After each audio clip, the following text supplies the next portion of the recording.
warahmatullahi wabarakatuh. Hai sahabat kuy, bertemu lagi bersama saya Freddy Kalebrata. Dan hari ini di Baret kita kedatangan tamu aktivis sosial. Beliau ini sangat aktif sekali di dunia sosial yang ada di Kabupaten Sanggau. Nah, ingin tahu seperti apa keseharian beliau dan juga pengalaman beliau di menjadi aktivis sosial. Kita bincang-bincang bersama beliau dan kita kedatangan tamu Mbak Ranti. Hai. Oh, cantik ya guys. Kita kedatangan tamu Ranti. Jadi buat teman-teman yang mungkin melihat wajah cantik ini siapa sih dia? Beliau adalah Ranti dan kebetulan beliau juga keturunan Kraton ya? Ya, alhamdulillah. Alhamdulillah. Nama lengkapnya siapa Ti? Syarifah Syarifah, Gusmiranti Purmalasari. Oh, Syarifah Panjang. Gusmiranti Purmalasari. Purmalasari. Gus juga. Gus Ranti, iya. bukan ya? Itu untuk cowok ya? Iya. Jadi beliau juga keturunan kerajaan ya? Ya, dari Pontianak berarti. Dari Pontianak ya? Syarifah. Al-Qadri? Asegap. Wow, ya, tahu paham saya. Ranti sendiri dari keluarga keraton kebetulan anak berapa? Kebetulan saya 2 bersaudara. 2 bersaudara. Dan anak bungsu. Oh, anak bungsu. Dari berapa saudara? Berdua ya? Jadi ya. anak kedua? Iya. Saudara laki-lakinya cowok apa cewek? Cowok ya? Iya. Saudara pertama maksudnya? Oh, saya udah tahu kayaknya. Basa-basi aja kayak saya tanya. Iya, gak apa-apa. Nah, kebetulan beliau ini adiknya teman saya. Jadi saya sangat kenal sama beliau. Dan juga memang saya tahu bahwa beliau juga sangat aktif di dunia sosial. Bahkan dari saat kuliah ya, kalau saya tidak salah dengar. Iya, betul. Jadi kebetulan nanti kuliah di mana? Kuliah di ilmu keperawatan di Fakultas Kedokteran Universitas Tanjung Pura. Oh, Fakultas Kedokteran. Iya. Jurusannya ilmu keperawatan. Ilmu keperawatan. Iya. Berarti sekarang jadi perawat dong? Iya, jadi perawat. Asik.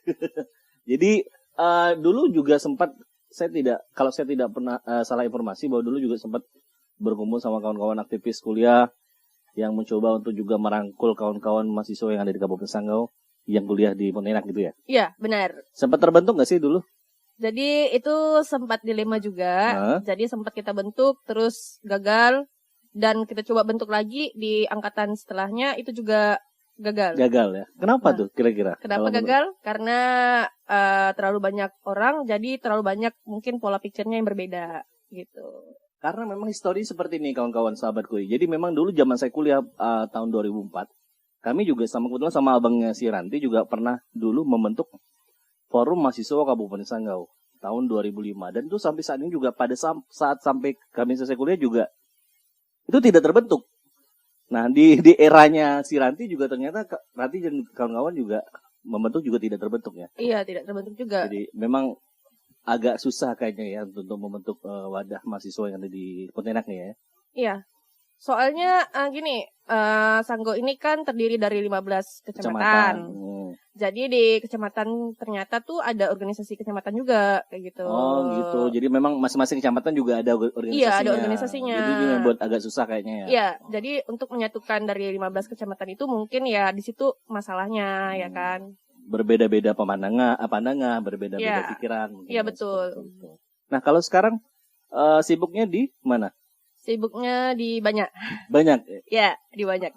Banyak itu apa maksudnya? Banyak itu ya di kegiatan sosial juga iya. Sosial juga iya. Terus di masyarakat juga iya. Terus lebih ke profesi juga iya. Kalau untuk profesi sendiri apa? Kalau profesi itu kebetulan saya buka praktek sendiri. Nah, lagi berjalan juga. Di situ saya lagi proses untuk Rumah Sehat Icu. Rumah Sehat Icu? Iya. Kenapa Icu? Nah, Icu karena bungsu ceritanya. Oh, saya kira enggak, saya kan sering baca statusnya Ranti. Saya kira Rumah Sehat ICU. Ternyata Rumah Sehat Icu gitu ya. Iya. Karena bungsu. Kenapa enggak Ucu? Ya, jadi itu juga ada sedikit history ya. Mungkin kalau diceritain panjang nih. Panjang ya. Jadi tapi memang kalau di rumah mungkin panggilannya Icu kali. Enggak, kalau panggilan di rumah itu Anti. Justru bukan Icu ya? Enggak. Cuman kalau di aktivis kampus, ya terkenalnya Icu. Oh, memang dari kampus berarti terkenalnya Icu gitu ya? Iya. Oh gitu. Oke. Paham saya. Icu. Kalau itu di profesi. Kalau misalnya untuk di sosialnya seperti apa kegiatannya? Kalau sosial itu ada ikut di beberapa organisasi. Apa aja itu? Nah, pertamanya di Pojok Sigondrong. Pojok Sigondrong, saya Ya. juga termasuk salah satu di situ ya. Terus yang keduanya di Persatuan Forum Komunikasi Pemuda Melayu Sanggau. Forum Komunikasi Pemuda Melayu Sanggau. Iya, PFKPM. KPM. KPM, oke. Ya. Terus di mana lagi ya? Nah, yang saya sempat kemarin ke Ngitaliau itu ketemu sama teman-teman itu juga ya kan? Itu di Paskas Sanggau. Oh sih, ya. Itu saya terharu dan juga sangat berkaca-kaca ketika melihat pergerakan sosial kawan-kawan yang memang bergerak di bidang sosial, apalagi memberikan bantuan kepada rekan-rekan yang membutuhkan gitu ya. Iya, di Paskas itu situ ya, kalau saya tidak Iya. salah ingat. Dan kebetulan kemarin kami juga sempat jalan-jalan yang trip ke Sintang. Ngitalio ke Sintang itu ketemu dengan kawan-kawan Paskas. Dan ternyata nanti juga anggota Paskas ya? Iya, benar. Sekarang aktivitas di Paskasnya apa?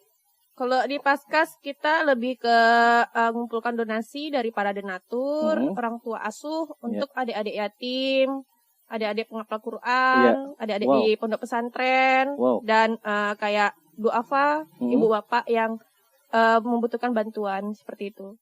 Dan sekarang lagi berjalan, Sekarang sedang berjalan kayak gitu. Jadi sangat menginspirasi sekali ya buat teman-teman semua, mungkin juga yang mungkin pengen berbagi sedikit rezekinya mungkin, atau menghubungi siapa tuh biasanya kalau teman-teman mau, siapa tuh sahabatku yang ada di rumah yang menyaksikan program kita di Baret ini bisa bagaimana sih caranya kalau misalnya mau membantu atau juga memberikan sedikit rezekinya kepada kaum duafa dan juga mungkin adik-adik yang hafiz Quran, seperti apa kira-kira? Kalau buat teman-teman Baret yang mau memberikan sedikit bantuan rezekinya kepada adik-adik kita atau saudara-saudara kita yang membutuhkan, silakan follow Infak Beras IG, Infak Beras Sanggau. Infak Beras Sanggau atau Paskas Sanggau. Ya. Atau langsung nanti kita pindah kantor baru nih. Kebetulan. Ada sekretariat ada juga. Kantornya, ya. Di mana? Kantor barunya itu di samping Mbak Lastri. Mbak Lastri itu di mana ya? Dulunya bengkel Mega Motor, kalau nggak salah. Oh, yang Simpang 4 itu ya? Simpang 4 Masjid Agung itu ya? Iya, Simpang 4 Masjid Agung di sebelah Lamai Dara. Oh iya. Jadi itu buat teman-teman mungkin yang mungkin mau berbagi juga, silakan hubungi di IG-nya di Infak Beras ya. Infak Beras Sanggau. Infak Beras Sanggau, terus juga di Paskas Sanggau. Iya. Paskas biasa atau Paskas Sanggau? Paskas Sanggau. Paskas Sanggau, dan juga ternyata mereka juga punya kantor sekretariatan yang mungkin teman-teman mau langsung saja datang kantornya juga boleh di Simpang Lampu Merah kedua ya. Iya. Yang Masjid Agung. Silakan buat teman-teman mungkin yang mau, sahabatku yang mungkin berbagi, silakan yang mau mungkin mencari amal untuk akhiratnya boleh ya. Iya, boleh. Asik. Kalau Infak Beras sendiri itu juga termasuk dalam kegiatan Paskas atau gimana? Iya, jadi kalau di komunitas belajar sedekah Sanggau, itu ada lagi komunitasnya? Itu ada lagi. Jadi kita itu komunitasnya namanya Komunitas Belajar Sedekah Sanggau. Nah, orang-orangnya itu pasukan amal soleh. Orang-orangnya disebut Paskas. Nama komunitasnya itu Komunitas Belajar Sedekah Sanggau. Komunitas Belajar Sedekah Sanggau itu komunitasnya. Nah, orang-orangnya, pelaku dari itu adalah Paskas itu ya? Iya, betul. Paskas itu kepanjangannya adalah? Pasukan Amal Soleh. Aduh. Ya, kayak gitu. Mau jadi anak soleh. Jadi kita tuh ada beberapa program di situ. Ada hadiah untuk muslimah, ada gerakan infak beras, terus ada namanya gerakan sembako Jumat. Gerakan sembako Jumat berarti memberikan sembako di hari Jumat. Iya, benar. Terus ada sedekah Jumat. Sedekah Jumat ya, sama berarti ya. Terus banyak program yang lainnya yang pertama tidak bisa apa? disebutkan. Yang pertama tadi disebutin? Hadiah untuk muslimah. Hadiah muslimah itu kontennya seperti apa? Kalau hadiah untuk muslimah itu untuk adik-adik yang santri perempuan, santriwati, itu kita memberikan bantuan kebutuhan perempuan. Oh, ya, seperti contoh salah satunya mungkin kayak mukena kali ya. Mukena dan yang lain-lainnya sih. Oh, seperti itu. Lebih ke khususnya sih yang pribadi lah. Kalau misalnya teman-teman selain mungkin mereka juga tertarik untuk memberikan berbagi rezeki, atau mungkin siapa tahu mereka juga tertarik untuk menjadi anggota, seperti apa caranya? Nah, kalau teman-teman ini mau menjadi anggota Paskas, ya kan, silakan aja ikut kegiatan kita. Oh, tidak pakai pendaftaran? Tidak. Berarti kalau misalnya pengen bergabung, ikut saja kegiatannya. Ikut saja kegiatannya. Nanti gitu. insya Allah semoga aja istiqomah. Amin, Ya. amin.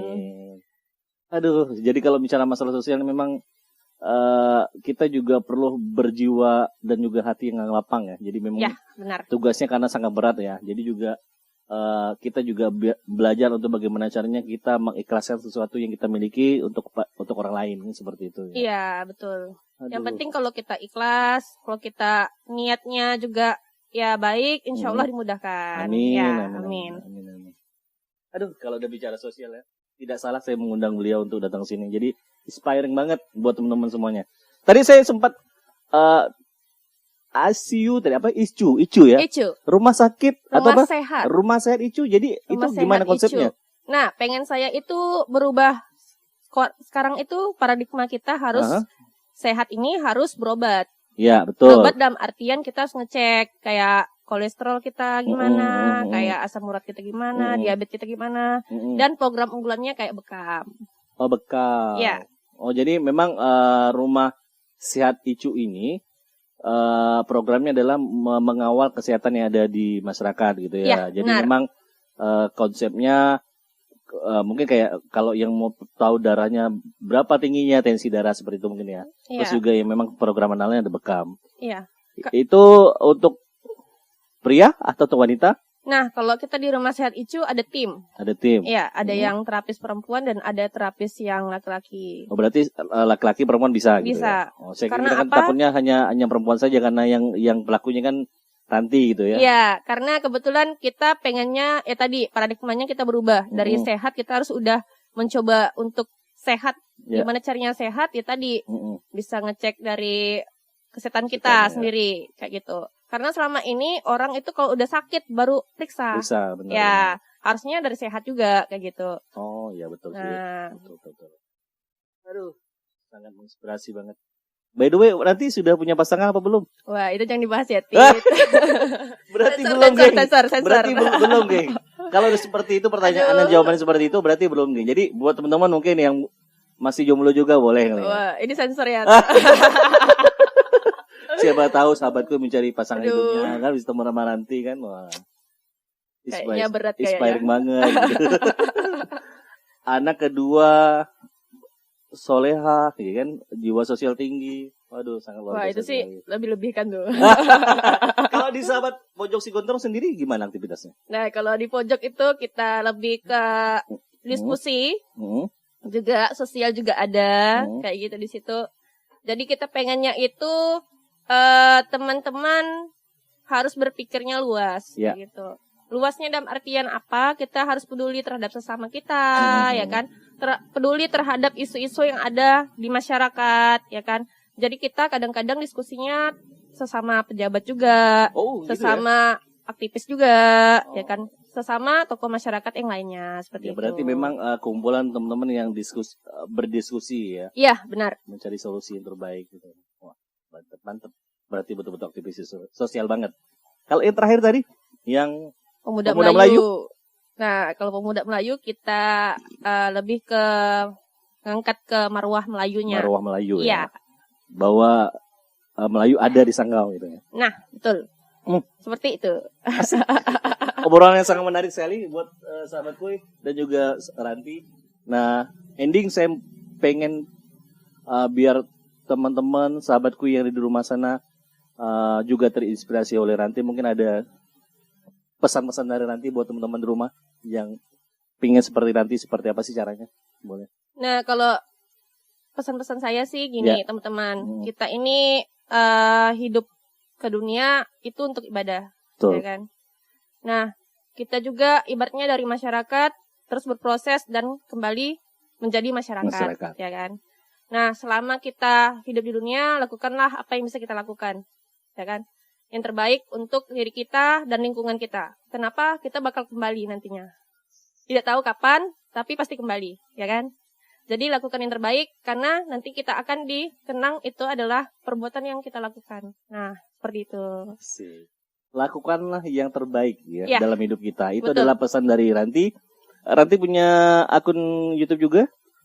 Kalau akun YouTube nggak ada nih. Nggak ada. Kalau IG mungkin boleh dipromosikan apa IG-nya? Nah, IG-nya Ranti Asegap. Jadi kalau mau tahu aktivitas saya, kegiatan sosial, silakan follow Ranti Asegap ya. Iya. IG-nya ya Ranti Asegap. Dan Rumah Sehat Icul. Oke, terima kasih Ranti. Saya berterima kasih sekali sudah dikunjungi oleh Ranti. Dan juga Ranti bersedia untuk hadir di sini, berbagi cerita, berbagi kisah, dan juga bisa menginspirasi buat sahabatku semua yang ada di rumah, sahabat Baret kalau bahasa Ranti tadi ya. Jadi saya dapat bahasa baru di sahabat Baret. Sahabat Baret. Oke, terima kasih Ranti sudah berkunjung sama-sama. ya.